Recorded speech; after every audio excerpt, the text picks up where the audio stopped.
네, 만나뵙게 돼서 너무나 반갑습니다. 주일날 제가 이렇게 설교하는 것은 3개월 만에 돌아온 것 같습니다. 3월 달에 제가 오자마자 설교를 하고 이번에 또 3개월 만에 뵙는 것 같습니다. 담임 목사님은 한국 방문 중에 계십니다. 사모님과 함께 방문 중이십니다. 이렇게 저희들 강단에서 만날 수 있게 하심에 감사드립니다. 설교를 하면서 제가 보는 시선이 있습니다. 시선이 머무는 곳이 있는데요. 어떤 분들에게 제 시선이 먼저 머물까요? 제가 이렇게 설교를 하면서 바라보지 않습니까?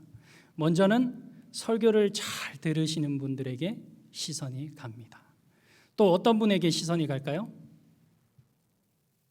어떤 분이요? 두 번째는요,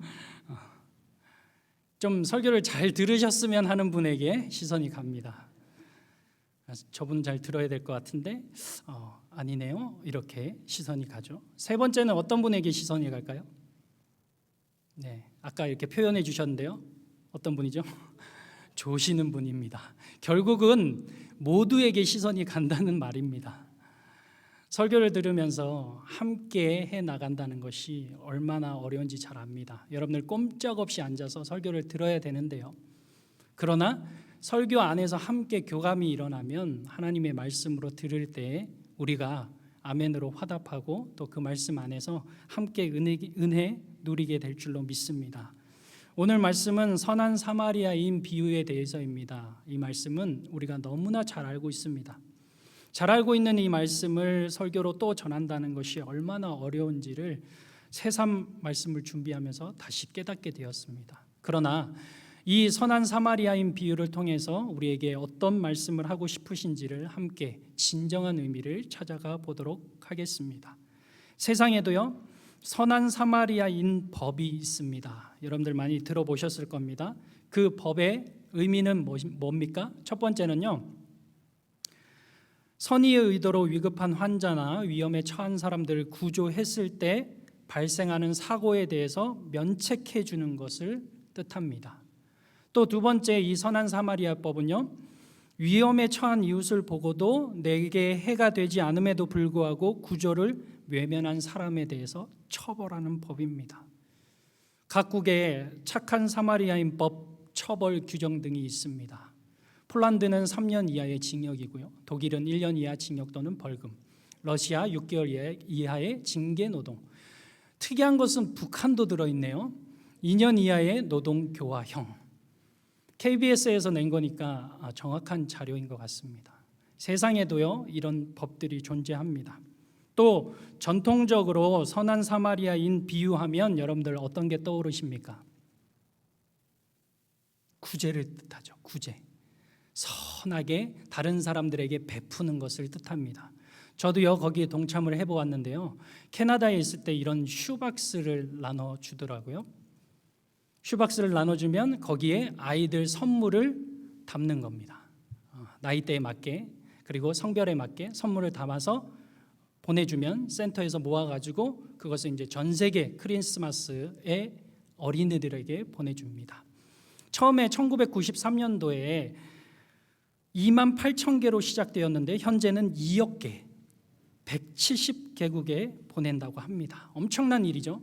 그런데 우리가 알고 있는 이 선한 사마리아인 비유가 과연 그냥 구제하는 것, 그냥 선행을 베푸는 것, 여기에만 머물러 있을까요?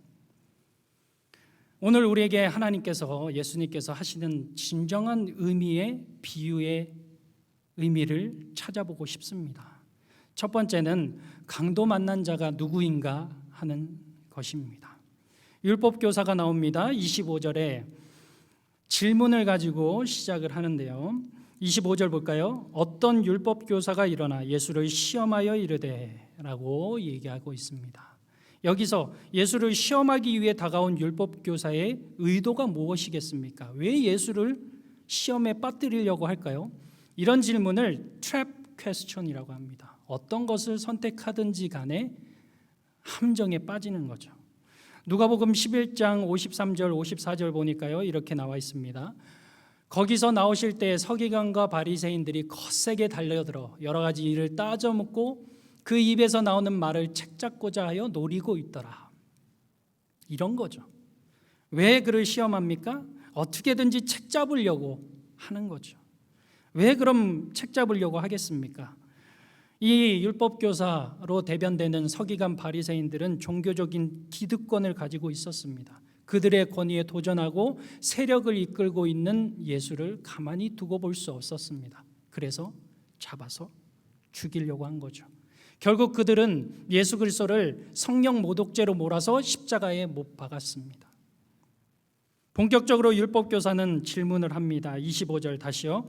선생님, 내가 무엇을 하여야 영생을 얻으리까? 선생님이라고 하네요. 예수님에 대해서 제대로 모르고 있는 거죠. 또 주체가 뭡니까? 질문의 주체는 나네요. 내가. 또 이렇게 질문하네요. 무엇을 하여야 영생을 얻습니까? 사실은 이것은 잘못된 질문이죠. 영생을 얻는 데 있어서는 무엇을 해서 얻을 수 없기 때문입니다. 그 질문에 예수님께서는 다시 질문을 하십니다. 뭐라고 질문하십니까? 26절입니다. 예수께서 이르시되 율법에 무엇이라 기록되었으며 내가 어떻게 읽느냐? 지금 누가 다가왔죠? 율법교사가 다가왔는데 그 율법교사에게 율법에 뭐라고 나와 있니? 라고 물어보는 거죠. 그러면 율법교사가 답을 어떻게 할까요? 너무나 잘하겠죠. 자기 전문이니까요. 그래서 율법교사는 어떤 답을 할지 알고 있었고 그 답을 합니다. 27절에 이렇게 답합니다. 내 마음을 다하며 목숨을 다하여 힘을 다하여 뜻을 다하여 주 너의 하나님을 사랑하고 또한 내 이웃을 내 자신같이 사랑하라 하였나이다. 율법에 이렇게 써 있습니다라고 아주 올바른 대답을 했습니다. 예수님도요, 마태복음 22장 36절 40절에 가니까요, 율법의 대강령을 말씀하시는데 하나님 사랑, 이웃 사랑에 대해서 말씀하셨습니다. 40절에 보면 이 두 계명이 온 율법과 선지자의 강령이니라라고 말씀을 하셨습니다. 이 말의 뜻은 뭡니까?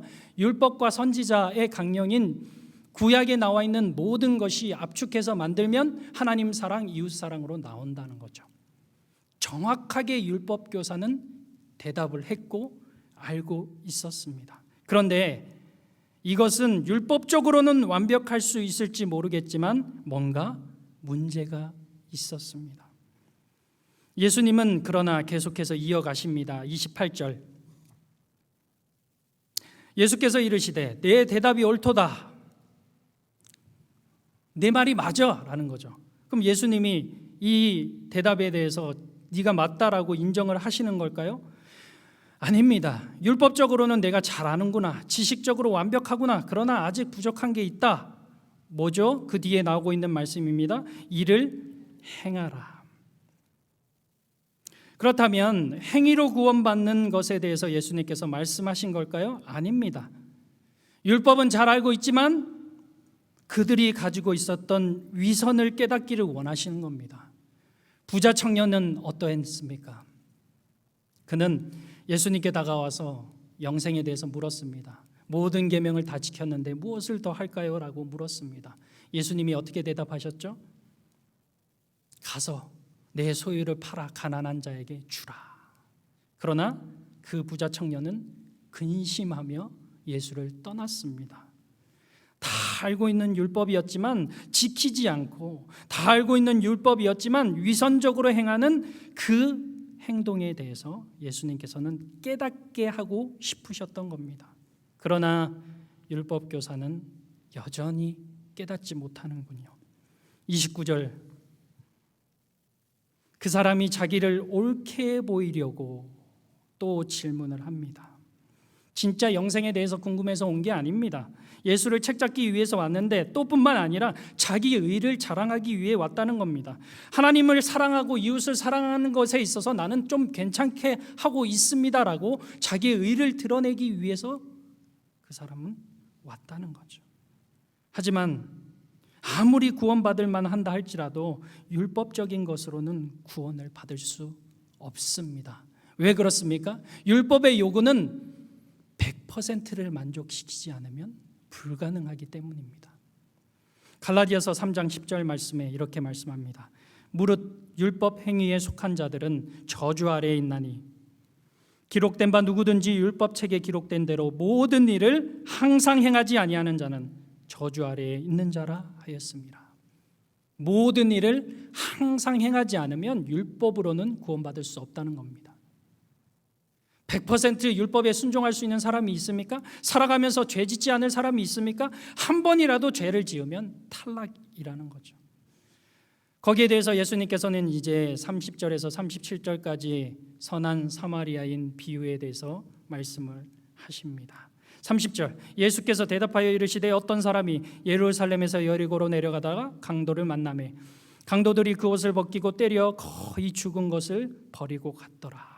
너무 익숙한 말씀이죠. 31절에 한 제사장이 지나가는데 피하여 갔죠. 32절에 한 레위인도 피하여 지나갔죠. 33절에 사마리아 사람은 그를 불쌍히 여겼고 그를 돌보아 주었습니다. 이 비유를 통해 아까도 말씀드렸지만 무엇을 하기 원하신다고요? 하나님 사랑, 이웃 사랑하는 구약의 율법적인 것으로는 구원이 없다라는 것을 말씀해주고 싶으신 것입니다. 그렇다면 강도 만난 자가 누구이기 때문에 이렇게 말씀을 하실까요? 강도 만난 자가 누구이기에 예수님께서는 이 비유로 말씀을 하셨을까요? 다시 한번 말씀드리면 예수님은 강도 만난 자가 바로 율법교사인 너라는 것을 말하고 있습니다. 너가 아무리 율법적으로 뛰어나고 모든 것을 다 지켜 행했다 할지라도 너는 여전히 죽어있는 영혼이다. 강도 만나 모든 것을 빼앗기고 목숨을 잃을 수 있는 상황에 처한 것이 바로 너의 인생이다라는 것을 예수님께서는 이 비유에서 말씀을 해주고 있는 것입니다. 깨닫지 못하느냐? 겉만 번지르르하게 의롭다고 살아가고 있느냐? 그러나 너는 구원 없는 죽어있는 영혼이다 라는 것이죠. 진정하게 너의 상태를 깨닫고 도와줄 자를 찾으라라는 거죠. 그와 같은 상황에 있었던 자가 누구입니까? 바로 우리이고요, 나였습니다. 철저하게 영혼이 죽어있던 사람이 우리였습니다. 죄로 원수되었던 자가 우리입니다. 하나님과 함께 할 수 없는 자가 우리였습니다. 강도 만난 자가 율법 교사이고요, 강도 만난 자가 여러분입니다. 구원에 있어서는 전적으로 아무것도 할 수 없는 존재가 우리였습니다. 그래서 필요한 것이 무엇입니까? 바로 강도 만난 자의 이웃입니다. 두 번째, 강도 만난 자의 이웃은 누구인가라는 문제입니다. 누가 나의 이웃입니까? 라는 질문에 예수님께서 이 비유를 하셨고요. 36절에 가면 내 생각에는 이 세 사람 중에 누가 강도 만난 자의 이웃이 되겠느냐라고 했더니요, 37절에 보니까요, 그 율법교사가 친절하게 답을 했습니다. 같이 한번 읽어볼까요? 37절입니다. 같이 읽습니다. 시작. 이르되 자비를 베푼 자니이다. 예수께서 이르시되 가서 너도 이와 같이 하라 하시니라. 아멘. 강도 만난 자의 이웃은 바로 자비를 베푼 자입니다. 여기서 자비를 베푼 자로 대변되는 사마리아인이 했던 행동을 보면요, 예수님께서 이 땅에 오셔서 우리에게 하셨던 것과 동일한 것을 우리가 살펴볼 수 있습니다. 똑같습니다. 33절, 사마리아 사람은 여행하는 중에 거기 이르러 그를 보고 불쌍히 여겨라고 말씀을 합니다. 불쌍히 여겨.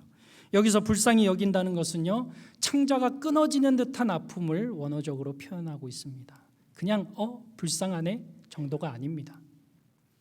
저 사람 불쌍한데 정도가 아니라 창자가 끊어지는 것처럼 불쌍히 여기는 마음이 있었기 때문에 그 마음 때문에 동해서 그 사람을 도와준 것입니다.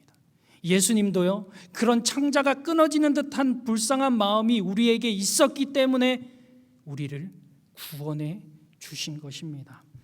우리가 잘나서가 아닙니다. 내가 잘해서가 아닙니다. 내가 능력이 있고 내가 뭔가 세상적으로 이루었기 때문이 아니라 아무 이유 없습니다. 예수님의 불쌍히 여김이 아니었으면 우리는 지금 이 자리에 앉아있지 못할 것입니다. 예수님은 배반할 줄 알았고 자기를 죽일 줄 알았고 십자가에 낄낄대면서 조롱할 줄도 알았지만 그럼에도 불구하고 불쌍히 여기는 마음으로 살려주셨습니다. 예수님의 불쌍히 여기는 마음이 아니었으면 우리는 살아날 수 없는 존재임을 다시 한번 깨달았으면 좋겠습니다. 34절에 보니까 그는 가까이 갔다라고 말씀을 하고 있습니다.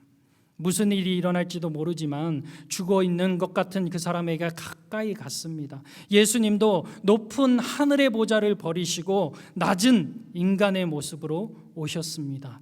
빌립보서 2장 6절 8절 말씀, 그는 근본 하나님의 본체시나 하나님과 동등됨을 취할 것으로 여기지 아니하시고 오히려 자기를 비어 종의 형체를 가지사 사람들과 같이 되셨고 사람의 모양으로 나타나사 자기를 낮추시고. 하나님의 낮추심, 예수 그리스도의 낮추심이 아니고 예수 그리스도의 오심이 아니었다면 우리에게는 구원이 없는 인생입니다. 낮고 천한 인간의 모습으로 오신 그 예수 그리스도가 아니었다면 우리는 살아날 수 없는 존재였습니다.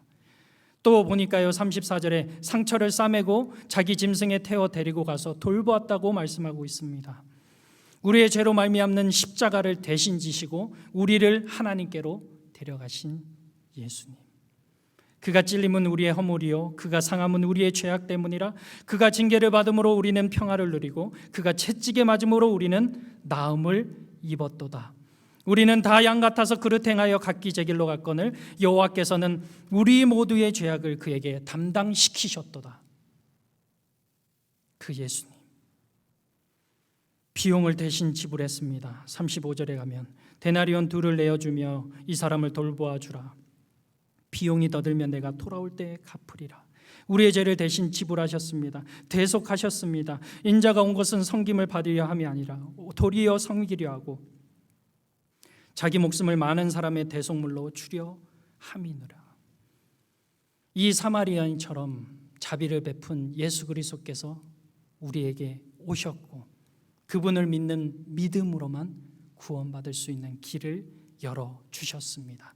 메시아를 보고 있으면서도 메시아의 말씀을 듣고 있으면서도 깨닫지 못했던 율법 교사와 같은 어리석음이 우리 안에 없었으면 좋겠습니다. 눈을 떴는데도 뜨지 못한 자로 영적인 것을 보지 못하는 우리가 되어서는 안 되겠습니다. 그 예수 그리스도를 우리가 믿었습니다. 교회 안에 있다고 우리의 구원이 보장됩니까? 아닙니다. 예배를 드리고 있다고 해서 우리의 구원이 보장되어 있습니까? 아닙니다. 예수 그리스도를 믿을 때만 우리의 구원이 효력이 있는 겁니다. 예수 그리스도를 믿는 믿음 안에서만 우리의 구원이 이루어진다는 것입니다. 이 시간 여전히 예수 그리스도를 모르고 있다면 다시 한번 만나셨으면 좋겠습니다. 예수 그리스도를 만나셨다면 우리 안에 있는 예수 그리스도를 드러내면서 살았으면 좋겠습니다. 내 안에 예수 그리스도가 있는데 세상과 똑같이 어려워하고 똑같은 환경 만나면 똑같이 주저앉고 다시 일어나지 못하고 교회 생활도 지겹고 예수도 지겹고 신앙도 지겹고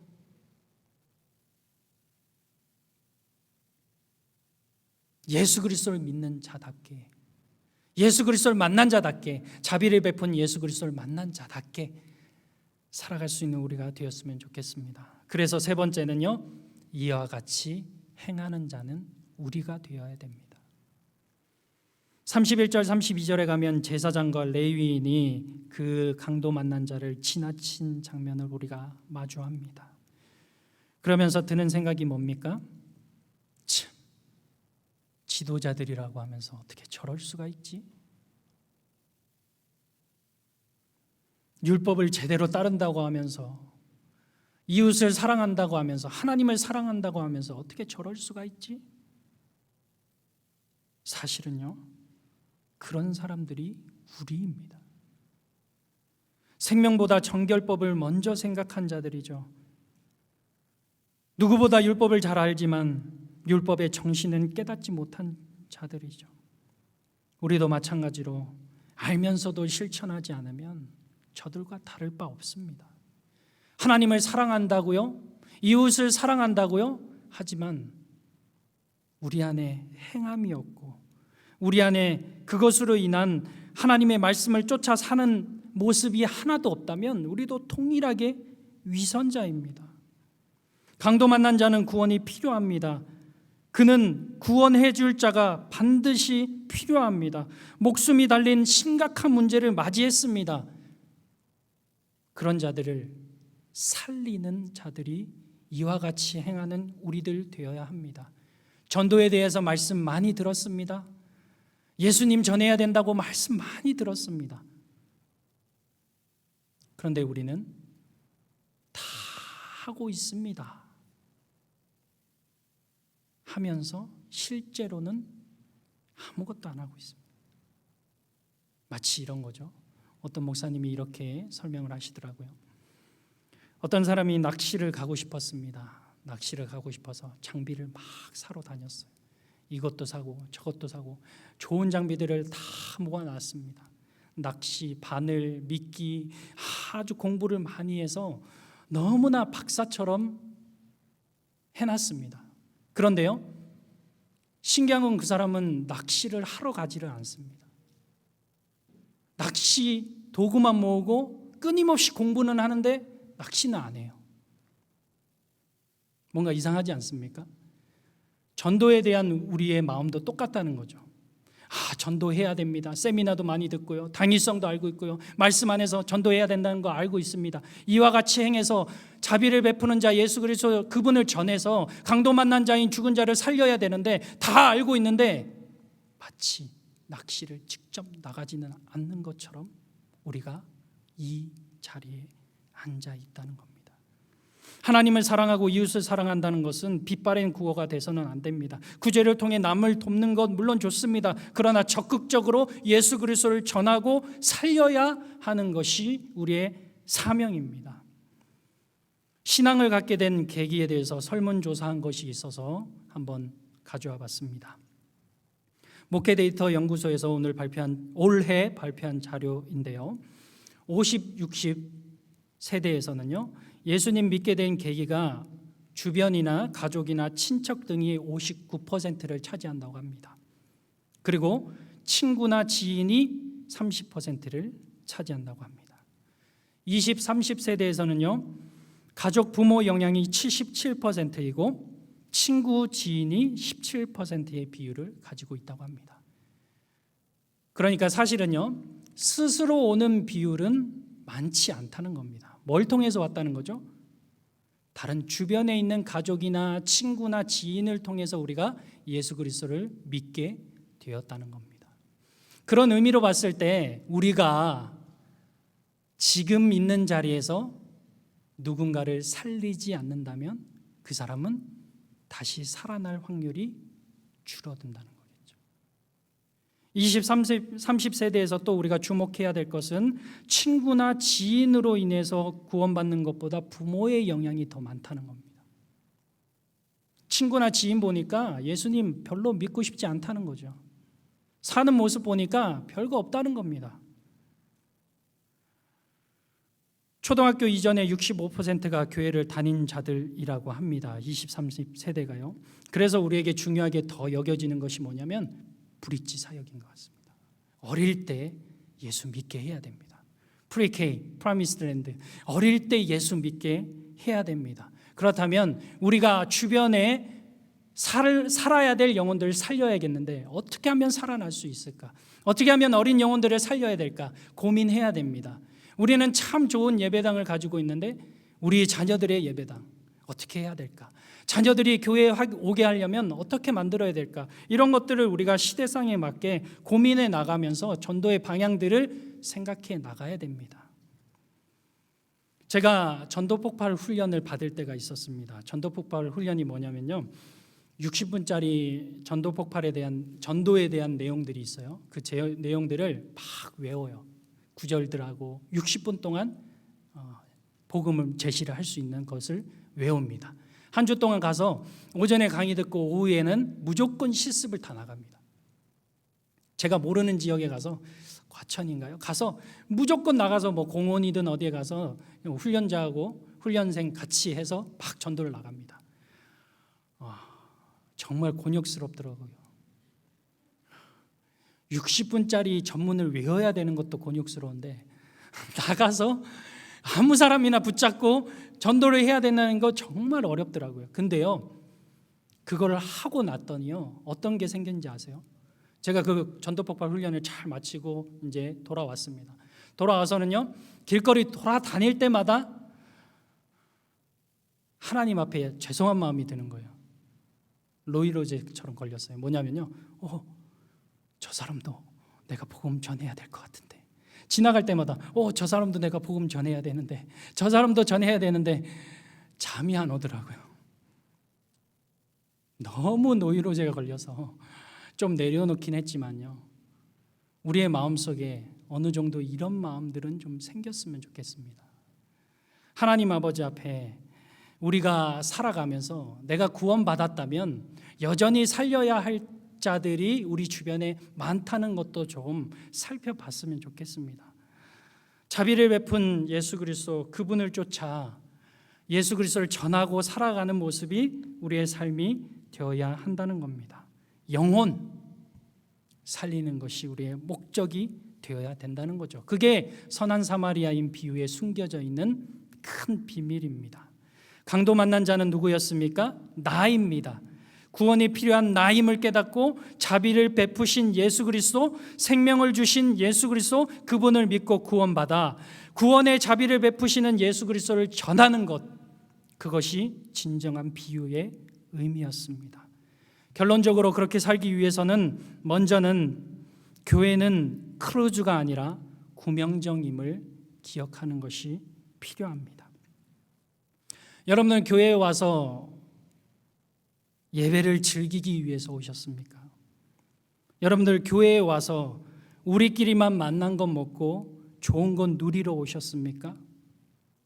크루즈처럼 매번 파티하면서 찬양하니까 좋고 말씀 드리니까 좋고 기도하니까 좋죠. 물론 좋습니다. 그런데 교회의 주 목적은 그것뿐만이 아니라 생명을 구원하는 구원의 보트, 구원의 배가 되어야 함도 잊지 마시기 바랍니다. 구명정은요, 난파된 배에서 뛰어내려서 구조를 기다리는, 우리가 안 구해주면 생명을 못 건질 자들, 그들을 구하는 것입니다. 구명정에 먼저 탔다는 것, 생명을 걸고 죽어가고 있는 저 영혼보다는 훨씬 좋은 상황이라고 말할 수 있겠습니다. 그런데 구명정에 탔으면 뭐 해야 됩니까? 죽은 영혼들 보면서 살려야 되는데 우리는 뭐 하고 있습니까? 구명정에 탔더니 물도 안 주더라. 구명정에 탔더니 담요도 안 주더라.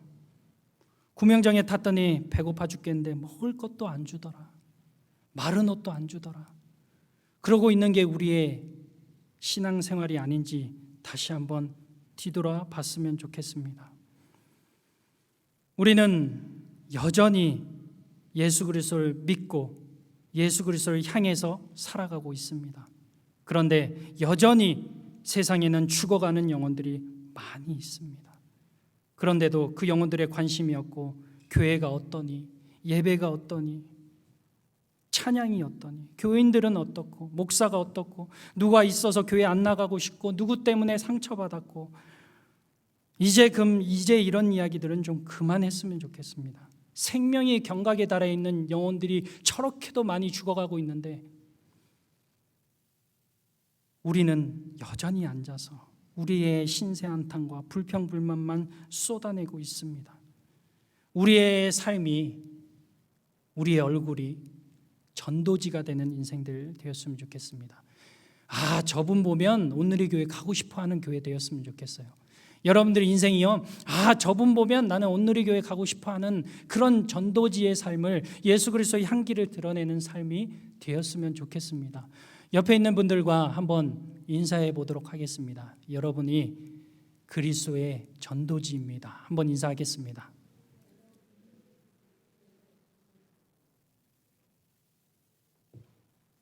네, 제가 한번 인사시킨 이유는 잘 알고 계시겠죠? 네, 많이 주무시는 분들이 계시는 것 같습니다. 우리가 바로 예수 그리스도의 전도지입니다. 저분을 보면 예수 그리스도가 보이는구나. 저분이 온누리 교회 다니면 나는 절대로 안 가. 그런 소리는 제발 안 들었으면 좋겠습니다. 제발 부탁드립니다. 어디를 가든지 간에 저분이 온누리교회 다니면 나는 다니고 싶어. 진짜 예수 그리스도를 믿는 자가 저기에 있구나 라는 분들이 여기 앉아 계신 분들 한 분 한 분 되었으면 좋겠습니다. 죽어가고 있는 영혼들 너무나 많습니다. 근데 왜 우리는 관심이 없습니까? 여러분들 전도하기도 힘든 이 시기에 새가족들이 찾아오면 우리는 완전히 그분들에게 최선을 다해서 우리 교회를 함께 해나갈 수 있도록 모든 걸 다 바쳐야 됩니다. 가정에 새 생명이 생기면 여러분들 어떻게 합니까? 뭐 부모님, 어머니 할 것 없이 그냥 난리가 나고 어떻게든지 경사가 나지 않습니까? 우리 새 가족이 누가 왔는지도 모르고 주보의 이름도 나오는데 얼굴도 모르겠고 서로 예배 드리면서도 옆에 앉은 분이 누군지 성함도 모르고 이게 교회가 되어서는 안 됩니다. 영혼 살리는 교회, 끊임없이 영혼을 살리는 교회. 응급실에 가면 등급에 따라 환자를 분류하고 처치를 하게 됩니다. 아이들이 한번 응급실을 간 적이 있는데요, 치료를 안 해줍니다. 열 좀 나고 뭐 기침한다고 그래서요 치료 잘 안 해줍니다. 왜 그렇죠? 5시간 6시간 기다려야 됩니다. 왜 그래요? 돈 내고 내가 하겠다는데 왜 안 해줍니까? 아직은 더 급한 사람들이 많다는 거죠. 찢기고 수술이 필요한 사람들, 피가 흐르는 사람들, 그 사람들 먼저 처치를 해야 되지 않겠습니까? 근데요, 교회 안에서 보면 우리는 뭐 하고 있어요? 나는 열 좀 나는데 나 좀 봐주세요 하고 있는 거예요. 응급실 가서 생떼를 부리는 거죠. 나 먼저 봐달라고 하는 것처럼 교회 안에서 우리도 나 좀 봐줘요. 내가 하는 것 좀 봐줘요. 내 재주 넘게 하는 것 좀 봐주세요. 내 뛰어난 것 좀 봐주세요. 하나님 사랑하고 이웃 사랑하는 것 좀 봐주세요. 끊임없이 뭐 하고 있습니까? 나 봐달라는, 나 좀 칭찬해달라는, 내가 하고 있는 것 좀 인정해달라는 거죠. 물론 필요합니다. 그러나 언제까지 그것만 구하면서 살아가겠습니까? 교회는요, 장성한 어른처럼 지혜 있게 영혼을 구원하여 살려야 하는 때입니다. 교회는 기지입니다. 치열한 영적인 전투를 하고 새 힘을 얻는 곳입니다. 교회 안에서 쓸데없는 소모전으로 서로 안에 힘을 빼지 않았으면 좋겠습니다. 목사님이 어떤 사람한테는 90도 인사하더니 나한테는 80도밖에 안 했어요. 어떤 사람한테는 전화도 했는데 나한테는 전화 한 번도 안 했어요. 어떤 사람 아프다고 기도도 해주는데 이름 부르면서 기도 한 번도 안 해줬어요.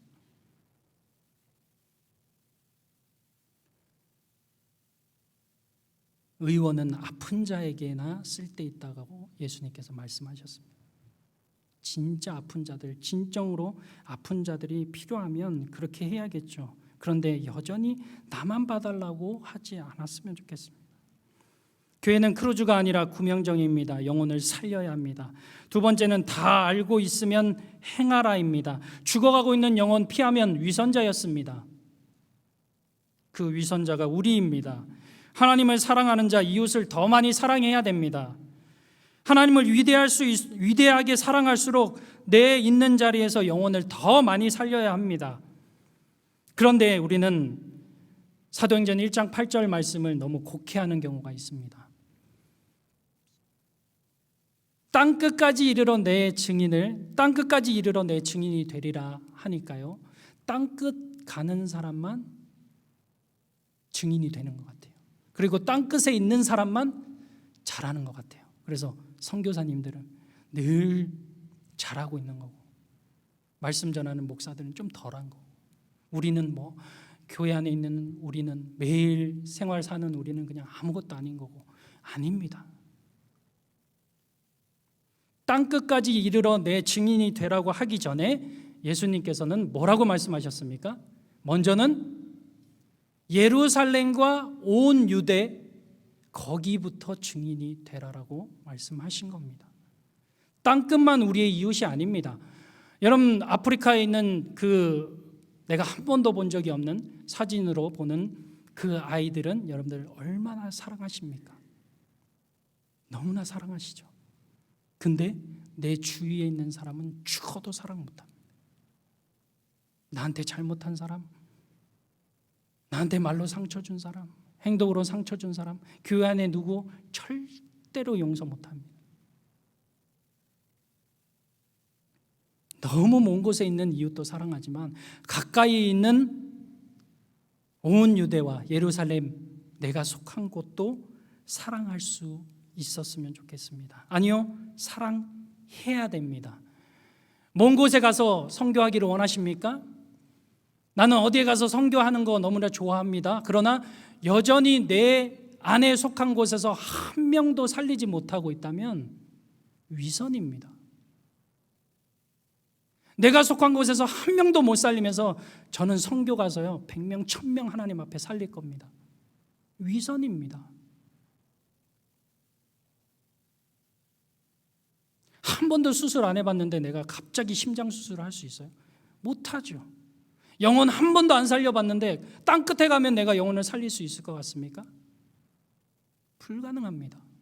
여러분들이 속한 예루살렘과 온 유대가 먼저 증인되는 삶으로 살아야 하는 곳입니다. 여전히 영혼들은 아파하고 있고 영혼의 소생술이 필요한 죽어가고 있는 영혼들입니다. 망망대해에 유리방황하고 죽어가고 있는 영혼들, 여러분들 어떻게 하실 겁니까? 버릴 겁니까? 가족이라 해도 버릴 수 있습니까? 내 자녀라고 해도 버릴 수 있습니까? 죽고 나면 더 이상 예수님 믿을 수 없습니다. 죽기 전에 살려야 합니다.